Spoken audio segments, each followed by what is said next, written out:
Hello friends, welcome you all to our channel Only Civil Services. This is Tanvi Pahuja. In continuation with our last lecture हमने last lecture में growth of nationalism देखा था, उसके अंदर Indian national Congress का formation देखा था। अब मैंने आप लोगों को बताया था इंडियन नेशनल कांग्रेस में दो एरा देखने को मिलते हैं, एक मॉडरेट्स का एरा और एक एक्सट्रीमिस्ट का एरा। तो मॉडरेट का एरा फॉर्मेशन से 1905 तक चलता है, उनकी क्या अप्रोचेस रहते हैं और क्या डिमांड्स रहते हैं, ये लास्ट लेक्चर में हमने डील किया था। आज आगे बढ़ते हैं, एक्सट्रीमिस्ट के साथ आज हम डील करने वाले हैं। तो ये है era of militant nationalism. Who were militant nationalism? They were of extremist ideology people. 1905 से 1918 तक इनका एरा चलता है। अब व्हाट आर मिलिटेंट नेशनलिज्म? रहते तो ये राष्ट्रवाद, राष्ट्रीयता की भावना ही रहती है इन्होंने में, लेकिन उनका जो आइडियोलॉजी होती है that was based on militant, मतलब they do not believe in constitutional agitations, मतलब वो लॉ एंड ऑर्डर के तहत चलकर अपनी डिमांड्स नहीं सामने रखते थे, बल्कि मिलिटेंट बिहेवियर करके, अब मिलिटेंट एक्टिविटीज़ के साथ अपनी डिमांड्स पुट करते थे ब्रिटिशर्स के सामने। तो क्या कॉजेस थे जो मॉडरेट से हटकर एक और आइडियोलॉजी हमें इंडियन नेशनल कांग्रेस के अंदर देखने को मिलती है, ये आज हम देखने वाले हैं। What were the causes? सबसे पहला तो dissatisfaction with achievement of moderates. 1885 में इंडियन नेशनल कांग्रेस का फॉर्मेशन होता है और 1905 तक ऐसी कोई भी खास डिमांड मॉडरेट्स की पूरी नहीं की जाती।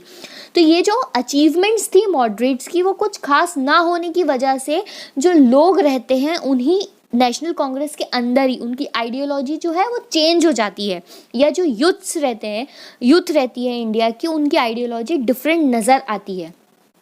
क्योंकि जो मॉडरेट्स की जो सोच थी वो ये थी कि हम 20 डिमांड्स रखते हैं तो ब्रिटिशर्स उनकी कोई भी 2 डिमांड पूरी कर देते थे, बल्कि मॉडरेट्स की क्या डिमांड थी? हमें स्वराज चाहिए, हमें हमारा हक चाहिए, हम इनसे मांगेंगे नहीं, ये हमारा हक है, हमें इन्हें मांगना ना पड़े। ओके, तो ऐसे डिससेटिस्फेक्शन और आइडियोलॉजी में जो डिफरेंस था, ये एक कारण होता है राइज ऑफ मिलिटेंट नेशनलिज्म का। उसके बाद true nature of British exposed, हमने देखा कि जो ट्रू नेचर था वो धीरे धीरे एक्सपोज होने लगा। जो एजुकेशनलिस्ट थे वो थ्योरीज देने लग गए थे, लाइक ड्रेन ऑफ वेल्थ की थ्योरी, तो लोगों को जागरूक हुए। प्रेस और न्यूज़पेपर्स, लिटरेचर की हेल्प से लोगों को पता लगा कि जो ब्रिटिशर्स का जो ट्रू नेचर है that is colonial nature, they do not do anything in favour of India. Okay, उसके बाद growth of education, western growth का एजुकेशन का भी इन्फ्लुएंस पड़ा, जब लोगों को equality, integrity, democracy, in phenomena को जानने को मिला, तो ये भी एक कारण रहता है जो मिलिटेंट नेशनलिज्म का राइज होता है। उसके बाद इंक्रीज्ड वेस्टर्नाइजेशन, लोग वेस्टर्न कंट्रीज़ में जाकर देखने लगे कि वो कितनी लिबर्टी के साथ रह रहे हैं और हम कितने बंधे हुए रहते हैं, तो ये कारण रहते हैं। उसके बाद रिएक्शनरी पॉलिसीज़ ऑफ कर्जन, उस समय पर जो वॉइस रॉय आते हैं कर्जन, उन्होंने कुछ ऐसी एक्टिविटीज़ करती हैं जो यूथ को, जो उस समय की युवा जनरेशन रहती है, उनको जागरूक करती है अपनी लड़ाई खुद करने के लिए। तो क्या पॉलिसीज़ रहती हैं? ऑफिशियल सीक्रेट एक्ट जो उनने पास किया था। उसके बाद यूनिवर्सिटी एक्ट, तो ऐसा एक्ट था जो यूनिवर्सिटी को ऐसे रूल लगा दिए जाते हैं that will check to the rise of nationalism in India. उसके बाद partition of Bengal, partition of Bengal को हम लोग सेपरेटली डील करने वाले हैं। तो एक पार्टीशन ऑफ बंगाल भी कारण रहता है जो एक्सट्रीमिस्ट का राइज होता है इंडिया में। Growth of confidence and self respect, अपनी रिस्पेक्ट और कॉन्फिडेंस बहुत राइज हो जाती है अब लोगों के अंदर। दे बिलीव कि सेल्फ, जब वो अपने आप को लोगों को कॉन्फिडेंस आने लग गया था कि हमें अब हमारे देश के लिए लड़ना है, हमारी खुद की भी सेल्फ रिस्पेक्ट है, हम इन लोगों से भीख नहीं मांगेंगे हमारे देश की स्वतंत्रता के लिए। उसके बाद इंटरनेशनल इन्फ्लुएंस, हमारी इंटरनेशनल सोसाइटी में कुछ ऐसे इवेंट्स हुए जो और स्ट्रेंथ देते हैं इंडियंस को, लाइक रूसो जापान वॉर, जिससे उन्हें ये पता चला रशिया जैसी बड़ी कंट्री को जापान जैसा छोटा सा देश हरा सकता है, तो वाई नॉट इंडिया। ओके, उसके बाद बॉयर वॉर होता है एक, वो भी इंडिया को स्ट्रेंथ देता है। तो ये कारण रहते हैं that leads to the rise of extremist in India. Prominent extremist leaders कौन रहते हैं? कौन लीडर्स रहते हैं एक्सट्रीमिस्ट के? तो सबसे पहले Lala Lajpat Rai from Punjab. Okay, Punjab region से Lala Lajpat Rai, Bal Gangadhar Tilak from Maharashtra and Bipin Chandra Pal from Bengal. They togetherly are known as Lal, Bal and पाल।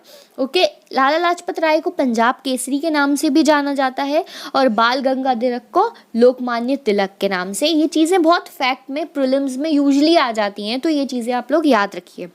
उसके बाद कुछ अदर लीडर्स प्रोमिनेंट वर औरोबिंदो घोष, राजनारायण बोस, अश्विनी कुमार दत्ता। उसके बाद जो इम्पॉर्टेंट चीज़ हमें देखनी है that is ideology. What was there ideology and how was it different from moderates? Hatred for foreign rule. अब मॉडरेट्स जैसा बिलीव करते थे कि नहीं, फॉरेन रूल हमारे हित के लिए है, ये हमें वेस्टर्नाइज करेगा, ये हमें और डेवलप करेगा। लेकिन एक्सट्रीमिस्ट की ये आइडियोलॉजी बिल्कुल नहीं थी, वो हेट करते थे किसको? फॉरेन रूल को। उनकी जो बिलीव था that was belief in capacity of masses. वो जो लोग थे, पूरी जो सेक्शन थी सोसाइटी के, उनके साथ कम्युनिकेशन उनके साथ बनाना रखते थे और वो जानते थे कि ये जो मासेस है इंडिया की, ये जो लोग हैं, वही मिलके कुछ कर सकते हैं against British rule. Swaraj as a goal, the goal was Swaraj. वो नहीं चाहते थे कि अब आगे ब्रिटिश की गवर्नमेंट इंडिया पे रूल करे। They want their own independent government in India.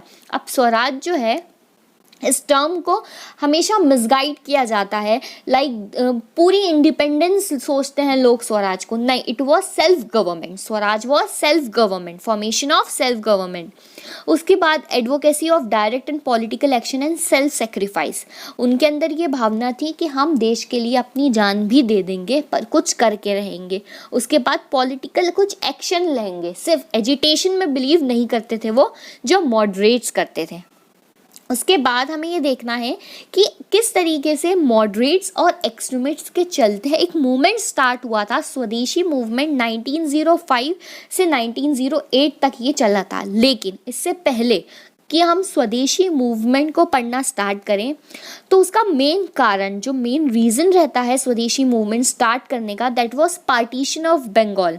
तो आज थरोली हम पार्टीशन ऑफ बंगाल देखते हैं। दिसंबर 1903 में ब्रिटिश गवर्नमेंट डिसाइड करती है कि वो बंगाल को पार्टीशन कर देगी और ये डिसीजन को पब्लिकली बोल दिया जाता है, मतलब अनाउंस कर दिया जाता है। तो ये जो पार्टीशन ऑफ बंगाल है, ये बहुत बड़ा इफेक्ट या रीज़न रहता है स्वदेशी मूवमेंट के पीछे। इसका जो रीज़न देती है गवर्नमेंट कि क्यों वो बंगाल को अलग करना चाहती है, दैट वाज कि 78 मिलियन लोग बंगाल में रहते हैं, बहुत लार्ज पॉपुलेशन रहती है, तो it is difficult for them to administer the state. Okay, तो ये रीज़न रहती है। लेकिन ऐसा माना जाता है कि ये एक रियल रीज़न नहीं था, उन्होंने बस जनता को ये रीज़न दिया था, बल्कि उनका जो रियल मोटो था behind dividing the Bengal was कि इंडियन नेशनलिज्म की जो ग्रोथ हुई थी इस समय पे, और इंडियन नेशनल कांग्रेस का जो फॉर्मेशन हुआ था, उसका नर्व सेंटर था बंगाल। उन्हें ये समझ में आने लग गया था कि जब तक बंगाल को हमने वीक नहीं करा तब तक हम यहाँ पर सरवाइव नहीं कर पाएंगे। तो उन्होंने नर्व सेंटर पर अटैक किया। किस तरीके से? उसको डिवाइड करके। अब कैसे उन्होंने डिवाइड किया? सबसे पहले on the basis of language and the basis of religion. मान लीजिए ये वेस्ट बंगाल है, उनने इसको डिवाइड कर दिया वेस्ट बंगाल में और ईस्ट बंगाल में। ठीक है, ईस्ट बंगाल में जो लोग थे that were Assamese and Muslim लोग, और यहाँ वेस्ट बंगाल में जो लोग थे, वेस्ट बंगाल, बिहार और उड़ीसा के लोग थे। तो देखिए आप लैंग्वेज के बेसिस पे, अब Muslims Urdu speaking people, how will they communicate with Assamese people? यहाँ पर बिहारी, उड़ीसा, सबकी लैंग्वेज अलग अलग है, तो कम्युनिकेशन गैप आ जाए लोगों में। ठीक है, एक अलग रिलीजन की भावना डेवलप हो जाए, इसलिए उन्होंने इसे डिवाइड किया था। यहाँ दूसरा मैप मैं आपको बता दूँ, यहाँ पर जो वेस्ट बंगाल था, यहाँ हिंदू मेजॉरिटी पीपल रहते थे, वहीं ईस्ट बंगाल में मुस्लिम मेजॉरिटी पीपल रहते थे। तो इस तरीके से अटैक किया उन्होंने नर्व सेंटर ऑफ बंगाल पे। On the basis of language and religion they divided Bengal। बहुत ही प्रोटेस्ट किया गया इस पार्टीशन ऑफ बंगाल का। आगे बता दूं, अगस्त 7, 1905 में एक मीटिंग होती है कलकत्ता टाउन हॉल में। ओके, कहाँ किसकी मीटिंग होती है? ये इंडियन नेशनल कांग्रेस की मीटिंग होती है कलकत्ता टाउन हॉल में। यहाँ पर एक प्रोक्लेमेशन पास होता है ऑफ स्वदेशी।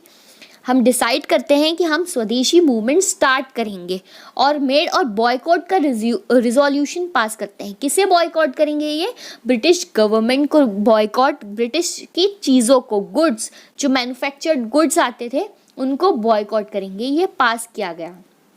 हालांकि अक्टूबर 16, 1905 को as a day of mourning कहा जाता है।